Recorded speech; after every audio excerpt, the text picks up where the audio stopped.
नमस्कार दोस्तों, आप सब कैसे हैं। इस वीडियो में पढ़ेंगे हम B1 से B2 और B3 बनाने के नियम पढ़ेंगे।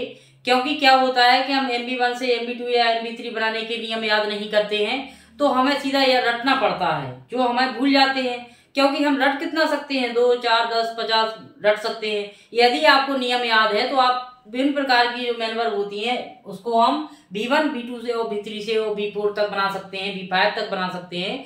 तो वो हम नियम इस वीडियो में पढ़ेंगे। इस वीडियो में हम ये जानेंगे कि B1 से B2 और B3 कैसे बनाएं, मतलब वर्ब के फर्स्ट फॉर्म से सेकंड फॉर्म और थर्ड फॉर्म कैसे बनाएं। उसके कुछ सामान्य नियम होते हैं। ये क्या होती हैं, रेगुलर वर्ब होती है। रेगुलर वर्ब होती है उनके कुछ नियम होते हैं, लेकिन जो इरेगुलर वर्ब होती है उनके नियम नहीं होते। उनको तो हम सीधा याद करें या फिर रटना बोल सकते हैं कि उनको याद ही करना पड़ता है, क्योंकि वो इन नियमों को फॉलो नहीं करती हैं।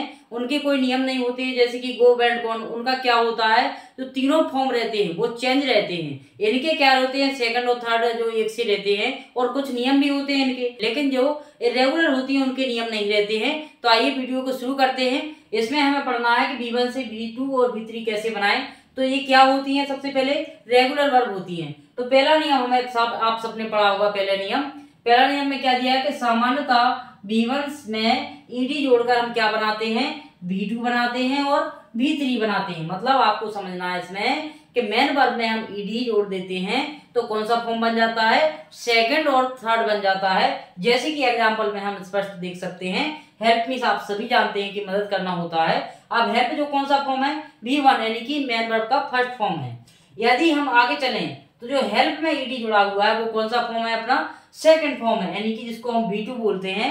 अब जो हेल्प है इसमें भी थर्ड फॉर्म है, यानी कि सेकंड और थर्ड इनकी एक से है। इनमें क्या जुड़ा हुआ है, फर्स्ट में हमने क्या जोड़ा है, केवल ईडी जोड़ दिया है। तो ये कौन सा फॉर्म बन गया है, सेकंड बन गया और थर्ड बन गया। ये अपने सामान्य नियम है। अब कुक को देखें, कुक में क्या है, ईडी जुड़ा है, इसमें भी ईडी जुड़ा है, तो ये सेकंड फॉर्म है और ये अपना थर्ड फॉर्म है। यानी कि स्पष्ट हो गया कि रेगुलर वर्ब के कुछ नियम होते हैं, तो हम फर्स्ट से सेकंड और थर्ड आसानी से बना सकते हैं। अब आगे के कुछ और नियम भी होते हैं। क्या नियम रहते हैं कि यदि क्रिया के एंड में ई दिया हो, क्या दिया हो, यानी किसी वर्ब के एंड में क्या दिया हो, ई दिया हो लेटर, तो हम क्या करते हैं, केवल डी जोड़ते हैं। क्या जोड़ते हैं, डी जोड़ते हैं। तो बनता क्या है, बनता हमें ये है MB2 बनता है और MB3 बनता है। ये अपना नियम है कि जिन क्रियाओं के एंड में यदि ई दिया हो तो हमको उसमें क्या जोड़ते हैं, डी जोड़ते हैं। तो कौन सा फॉर्म बन जाता है, MB2 और MB3 बन जाता है। तो ये एग्जांपल में हम देख सकते हैं कि लव लिखा है, लव मीन्स प्रेम करना, आप सभी जानते हैं। तो लव में ई जो एंड में है क्या है, ई है। तो हमें इसमें ये याद नहीं रखना पड़ेगा कि ईडी और अलग से लगाना, क्योंकि ई तो इसमें है ही ऑलरेडी। तो हमें क्या जोड़ना है, अकेला डी जोड़ना है। जब हमने डी जोड़ा तो कौन सा फॉर्म बन गया, B2 बन गया और B3 बन गया। इसी को हम मेन वर्ब बोल सकते हैं, MB1 मुख्य क्रिया। बेक, इसमें क्या है, ई पीछे था तो इसमें क्या जोड़ा, डी जोड़ दिया, तो ये कौन सा बन गया, B2 बन गया और B3 बन गया। यानी कि हमें नियम स्पष्ट हो गया कि कुछ क्रियाओं के एंड में यदि ई दिया है तो हम क्या उसमें जोड़ेंगे, तो हमें सेकंड और थर्ड प्राप्त होगा। अकेला डी जोड़ना पड़ेगा। क्या जोड़ना पड़ेगा, डी जोड़ना पड़ेगा। लेकिन डी किन में जोड़ना है वो हमें याद रख के चलना पड़ेगा कि जिनके एंड में क्या हो, ई दिया हो। लेकिन आपको कई सवाल हो रहे होंगे मन में कि जैसे कम होता है तो उसमें क्या हम ईडी जोड़ेंगे, वो रेगुलर वर्ब है, उसका बात अभी नहीं करेंगे। क्योंकि रेगुलर वाले के क्या होते हैं, नियम होते हैं। इरेगुलर के कोई नियम नहीं होते। आप कम का एग्जांपल स्पष्ट दे सकते हैं, कम कैम कम, लेकिन उसके तो कोई नियम ही नहीं है, तो उसमें नहीं जुड़ेगा, ये इरेगुलर है। क्योंकि हम पढ़ क्या रहे हैं, अभी रेगुलर के नियम पढ़ रहे हैं। इरेगुलर के कोई नियम नहीं होते हैं। जो आपके मन में विचार आ रहा हुआ कि कम भी तो है, इसमें भी तो ये आता है एंड में, तो उसको नहीं याद रखना है अभी।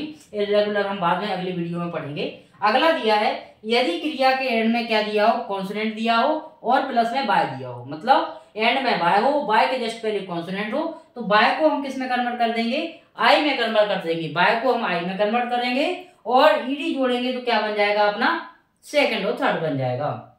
जैसे कैरी में आप देखें तो एंड में क्या दिया है, बाय दिया है और उसके पहले आर क्या है, कॉन्सोनेंट है। तो बाय को हम आई में कन्वर्ट कर देंगे। बाय को हमने किस में कन्वर्ट किया, आई में कन्वर्ट कर दिया और जोड़ा क्या है, इसमें ईडी जोड़ दिया।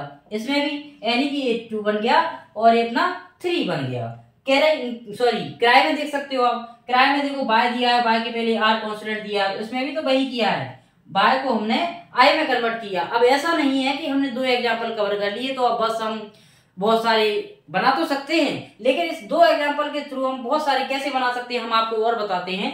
जैसे मैरी है, मैरी में शादी करना, इसमें भी हम याद ना हो, मेरी पता हो, लेकिन सेकंड फॉर्म क्या बनाना है, तो ये हम मतलब नियमों से हम आराम से बना सकते हैं। ट्राई का देख सकते हैं आप, ट्राई में आईडी जोड़ सकते हैं। ऐसे बहुत सारे, कैरी का आपने देखी है, ऐसे बहुत सारे आप एग्जांपल बना सकते हैं मतलब के कि जिन क्रियाओं के एंड में बाय दिया हो, बाय को हम आई में कन्वर्ट कर देंगे और जोड़ेंगे क्या, ईडी जोड़ेंगे तो हमें सेकंड प्राप्त होगा और अपने लिए थर्ड प्राप्त होगा। तो यदि आपको वर्ब के जो नियम याद है रेगुलर के, तो आपको सेकंड और थर्ड बनाने में कोई समस्या नहीं आएगी। यदि आप बेसिक क्लियर करना चाहते हैं इंग्लिश का, तो आप हमारे चैनल पर जुड़ें, और ऑफलाइन क्लासेस से जुड़ना चाहते हैं तो देव एजुकेशन जो नई बस्ती संस्था पर जुड़ सकते हैं और वहां ऑफलाइन क्लासेस का टिप्स एंड ट्रिक एंड रणनीति समझ सकते हैं परीक्षा से संबंधित, और आपको सिलेबस भी कंप्लीट कराया जा रहा है।